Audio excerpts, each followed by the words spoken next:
Hey, welcome. Have you ever looked at your lunch and just thought, ugh, this again? Well, today we're diving into this awesome story about how a simple school lunch, or a tiffin, like they call it in India, can get flipped into a total cultural adventure. So that's really the big question, isn't it? We're going to follow a group of friends, Gattu, Chinky, and their pals, who were just so over their midday meals, they decided to do something completely amazing about it. And this quote, this is where it all starts. I mean, can you imagine opening your lunchbox every single day and finding the same old veggies like pumpkin or okra or bottle gourd? That was the reality for these kids, and you can just feel their lunchtime blues. And the thing is, it wasn't just one of them. It was everybody. This was a shared feeling of pure monotony. But sometimes that collective boredom is the perfect recipe for a totally brilliant idea. And boom, here's that brilliant idea, all thanks to Chinky.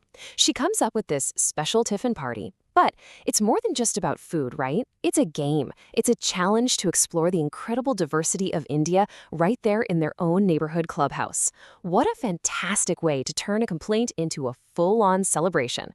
The rules they came up with were just so simple and so perfect. 3 steps, that's it.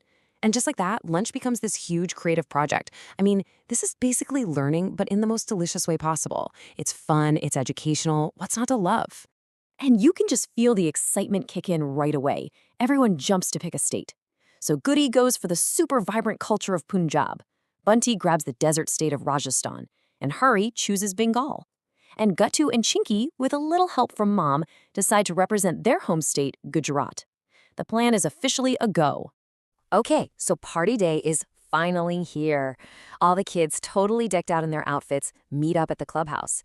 And first to show off their stuff are the masterminds themselves, Gattu and Chinky, ready to give everyone a real taste of Gujarat. And wow, they did not disappoint. They've brought undiu, which is this amazing mixed vegetable dish, and the famous steamed cake, dokla. Chinky looks just gorgeous in a traditional chania choli, and Gattu looks so sharp in his gedu. And get this, even their dog Bingo is part of the fun, wearing a tiny little garba cap. So, just as everyone is drooling over the Gujarati spread, Goody makes her grand entrance, bringing all the hearty, amazing flavors of Punjab to the party. She's brought one of the most famous dishes from the region, chole bhature, that fluffy fried bread with a spicy chickpea curry, and of course, a big old dollop of butter on top. Dressed in a super colorful Punjabi suit, she just perfectly captures the lively spirit of her state. And the food tour keeps on rolling.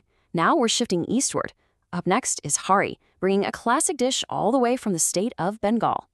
He presents shukto, a traditional Bengali mixed vegetable dish that has this really unique bitter-sweet flavor. And he's serving it with rice. He looks totally authentic in a simple, elegant white dhoti and kurta, really capturing that artistic soul of Bengal. All right, rounding out the original crew, here comes Bunty. He's bringing with him all the rustic, rich flavors of the desert state, Rajasthan. So Banti shows up with the iconic Rajasthani meal, dal bati churma. It's this amazing platter with spicy lentils, these hard-baked wheat balls, and a sweet, crumbly dessert. He's dressed in the traditional Angarka kurta and dhoti, looking just like royalty from Rajasthan. So the feast is all laid out. It's like a map of India made of food. But just when the kids are about to dig in, this voice just cuts through the air. Everyone stops. They're totally surprised. I mean, who could that be? The party was supposed to be just for them. And it's Monty. He walks in with all this swagger like a movie star, calling himself Monty Anna. Turns out he overheard their plan at school and just decided he couldn't miss out, so he's come to crash the party, bringing a taste of South India along with him. And what a great move that was! Monty, representing Tamil Nadu, brought savory masala dosa and fluffy idli with sambar. So yeah, he wasn't invited, but his little surprise adds this whole new, absolutely delicious dimension to their culinary map of India. So the kids welcome Monty in, and the feast is on. Everyone's sharing, tasting everything. But then a little bit of mischief starts up.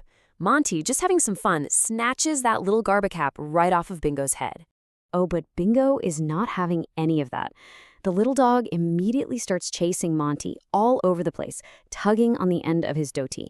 It's one of those totally unscripted moments that winds up being the best part, and seeing them run around has all the other kids just roaring with laughter. And in that moment, with everyone just laughing together, Gatu yells out to Monty.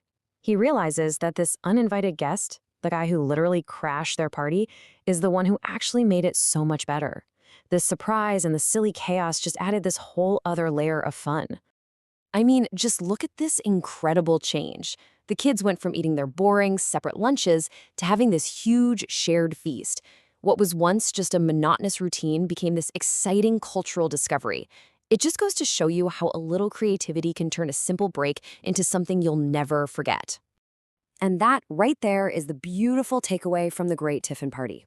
It's such a great reminder that being curious is amazing, but it's even better when you share it. Learning about new cultures is one thing, but the real magic happens when you build a community around it, with your friends, your family, and, yeah, even the unexpected guests who show up. You know, this story kind of leaves us with a fun challenge. It makes you want to look at your own routines and see where you can try a little experiment in curiosity and sharing. So I'll leave you with this question. Inspired by these kids, what new food, tradition, or culture are you going to explore next?